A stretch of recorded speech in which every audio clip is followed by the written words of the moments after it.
Hervé Mariton, juste quelques mots, j'y pensais. Cette élection à la présidence de l'UMP, dites-moi, elle va se dérouler d'une manière très claire, franchement?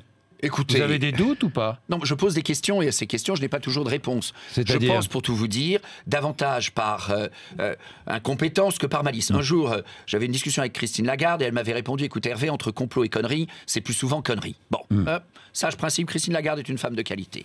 Dans le cas qui nous occupe, il se trouve que j'ai autour de moi un certain nombre de compétences très affûtées dans le domaine de l'informatique et que j'ai posé une liste de questions techniques sur le déroulement du vote électronique. Plusieurs semaines après, j'ai toujours pas de réponse. Est-ce que c'est un complot? Je ne pense pas. Est-ce qu'il y a quelque part quelques insuffisances techniques? Vous avez des doutes sur la bonne qualité de J'ai des doutes sur la compétence technique mise en œuvre pour dérouler ce vote important.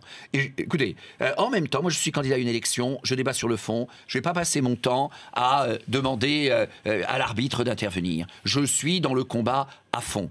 L'organisation du MP, faire en sorte qu'on ait une organisation pro, le projet conquérant et rassurant, le niveau de vie et le mode de vie de nos concitoyens. Les éléments d'organisation du scrutin, eh bien, je suggère ensuite tout de même qu'on les regarde de près pour faire en sorte qu'on n'ait pas les mêmes problèmes au moment des primaires. Et nous n'aurons pas les résultats département par département. Non, c'est dommage parce que je souhaite que le vote électronique, c'est tout de même comme ça que les Français le comprennent, y compris les militants, que le vote électronique, ce soit un progrès et pas un recul. Un progrès en termes de transparence, si ça peut l'être, en termes de rapidité et d'économie, peut-être, et que aussi, ça fait partie de la vie politique, chacun sache comment on a voté, que ce soit dans le Gard, dans la Drôme ou dans les Hauts-de-Seine. Malheureusement, ça sera manifestement pas le cas, je le regrette.